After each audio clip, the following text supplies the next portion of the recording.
जिनुओं का गुस्सा 7वें आसमान पर पहुंच गया। उसने उस लड़के को झाड़ते हुए कहा, अबे ओए, तेरे पसंद करने से मेरा क्या लेना देना है? अपनी ये बकवास अपने पास रख और अभी के अभी यहां से दफा हो जा। दूर खड़ा मैं ये सब सुन रहा था। सु यिनुओ नाम सुनते ही उसके कान खड़े हो गए। उसने मनी मन सोचा, सु यिनुओ? क्या यही मेरी दूसरी बेटी का नाम नहीं है?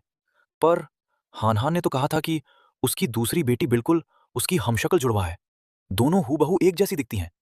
लेकिन मेरे सामने जो लड़की खड़ी है, वो तो हानहान जैसी बिल्कुल नहीं लग रही। क्या ऐसा हो सकता है कि सिर्फ नाम एक होने की वजह से ये दोनों बेस्ट फ्रेंड्स बन गई हों? बात कुछ हद तक सही तो लगती है, पर फिर भी कुछ लोचा है दया। इधर वो लड़का जिसका नाम शियाओ हावरान था, वो यिनुओं का रास्ता रोककर खड़ा हो गया। यिनुओ चिल्लाए, शाओ हावरान, मैं जो भी करूं उससे तुम्हें कोई मतलब नहीं होना चाहिए। तुम करना क्या चाहते हो? मुझे मारोगे? तुम्हें देखना होगा कि मैं सुयिनुओ इसकी इजाजत देती हूं या नहीं। हावरान सन की आशिकों की तरह बोला, सुयिनुओ, तुम सिर्फ मेरी हो। मैं किसी और ऐरे गैरे को तुम्हारे आसपास भी फटकने नहीं दूंगा। यिनु ने उसे उंगली दिखाते हुए वार्निंग दी। शाओ हावरान, अपनी जबान संभालो। मुझ पर अपनी ये बचकानी और गुंडागर्दी वाली हरकतें मत दिखाओ। सिर्फ इसलिए कि तुम मुझे पसंद करते हो, इसका मतलब ये कतई नहीं है कि मैं तुम्हें एक्सेप्ट कर लूंगी। अभी निकलो यहां से। हावरान चिढ़कर सुजिहान की तरफ मुड़ा और ताना मारते हुए बोला, अबे ओ बूढ़े, क्या तुम सच में मर्द हो? लड़कियों के पीछे क्यों छिप रहे हो? अगर असली मर्द हो तो सामने आओ और मुझसे दो दो हाथ करो। फिर क्या था, मुझे गुस्सा आ गया। लड़ाई की आवाजें और जबरदस्त मुक्के की गूंज। सुजिहान ने एक ऐसा सॉलिड पंच मारा कि हावरान सीधा जमीन पर जा गिरा। हावरान! उसके साथ आए दोस्त चिल्ला उठे। हावरान जमीन पर तड़पते हुए भी अपनी अकड़ दिखा रहा था। वो हंसते हुए बोला, भाई, इसे पकड़ो। अबे ओ बूढ़े, अगर तुमने मुझे मार भी दिया तो क्या हुआ? मेरा बड़ा भाई सांडा मार्शल आर्ट्स का चैंपियन है। उसके नीचे सैकड़ों लड़के काम करते हैं। वो सब मिलकर तुम्हें यहीं जिंदा गाड़ देंगे। तभी भीड़ को चीरते हुए उसका वो चैंपियन बड़ा भाई वहां पहुंचा। लेकिन जैसे ही उसकी नजर सुजिहान पर पड़ी, उसके चेहरे का रंग उड़ गया। वो सुजिहान के रुतबे और ताकत से अच्छी तरह वाकिफ था।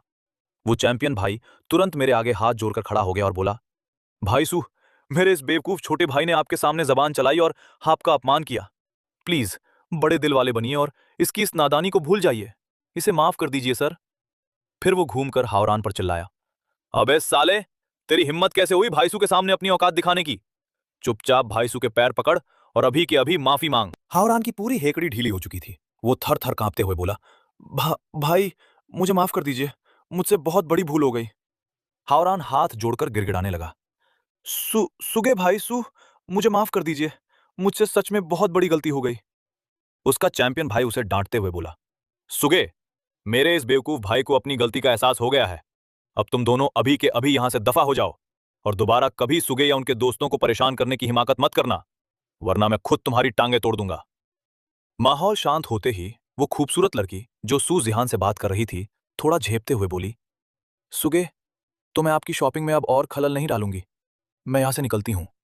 और वो जाते जाते बुदबुदाई, पापा। फिर उसे अचानक होश आया और उसने अपना माथा पीट लिया। अरे नहीं, मैंने उन्हें सबके सामने पापा क्यों बोल दिया? हाय राम! उधर आसपास खड़ी कॉलेज की दूसरी लड़कियां सुजेहान का ये स्वैग देखकर उनकी दीवानी हो गईं। एक लड़की बोली, वाह सुगे, आप तो सच में कमाल हो। अगर आप मेरे पापा होते तो मुझे कितना गर्व होता। दूसरी चहकी, हाँ यार, मेरा भी मन कर रहा है कि मैं सुगे को पापा बोलूं। आप इतने हैंडसम और डैशिन हो, आप ही हमारे पापा हो। मैंने अपना सिर पकड़ लिया। धत तेरे की, ये क्या बीमारी है भाई? यहां हर लड़की मुझे पापा क्यों बोलना चाहती है? इधर रैक के पीछे छिपी सुयेनियों का चेहरा डर और शर्म के मारे लाल हो चुका था। उसने सोचा, उफ, पापा की नजरों में तो मेरी इमेज एक बागी और बिगड़ैल लड़की जैसी बन गई होगी, जो लड़कों से लफड़े करती है। नहीं नहीं, मुझे यहां से चुपचाप खिसकना होगा। पहले रूम पर जाकर अच्छे से कपड़े बदलूंगी और फिर दोपहर को एक संस्कारी बेटी की तरह पापा से मिलने जाऊंगी। वो हॉस्टल की तरफ भागी और भागते भागते उसने फोन लगाया। हेलो बड़ी दीदी, तुम आमतौर पर कौन से ब्रांड के कपड़े पहनती हो? जल्दी बताओ ना। बड़ी बहन हैरान हुई। मैं?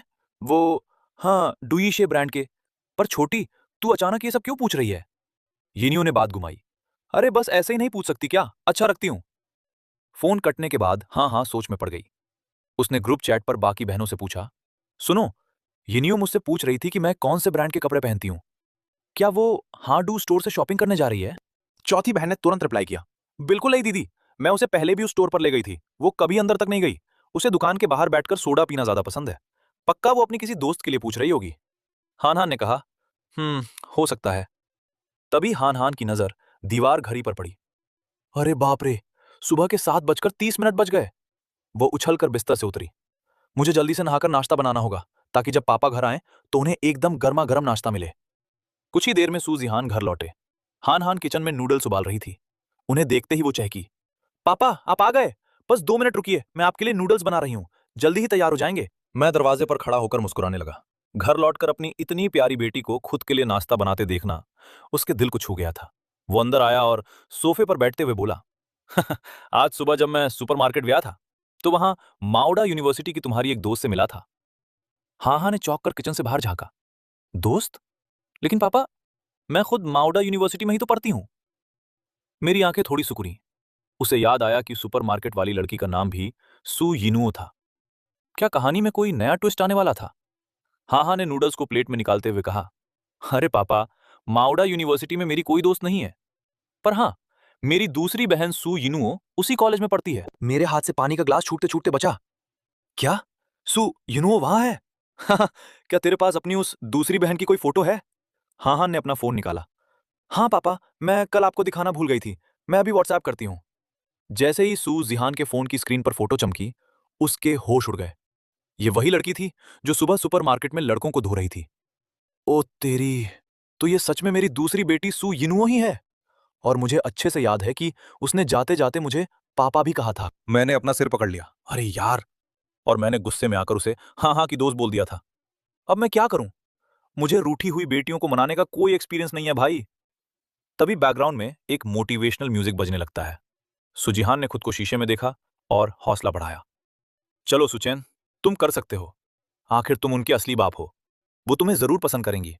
चलो, अपनी दूसरी बेटी को घर लेने चलते हैं। तभी कॉलेज के गेट के सामने एक महंगी गाड़ी आकर रुकी और जोर से कार का हॉर्न बजा।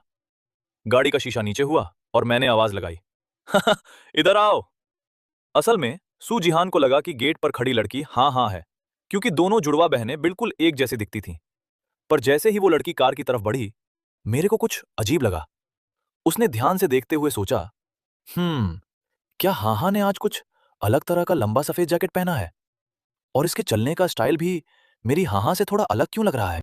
भाई लोगों, इसका नेक्स्ट पार्ट अभी रोक दिया गया है और इसका नेक्स्ट पार्ट आने में कुछ ज्यादा समय लग सकता है।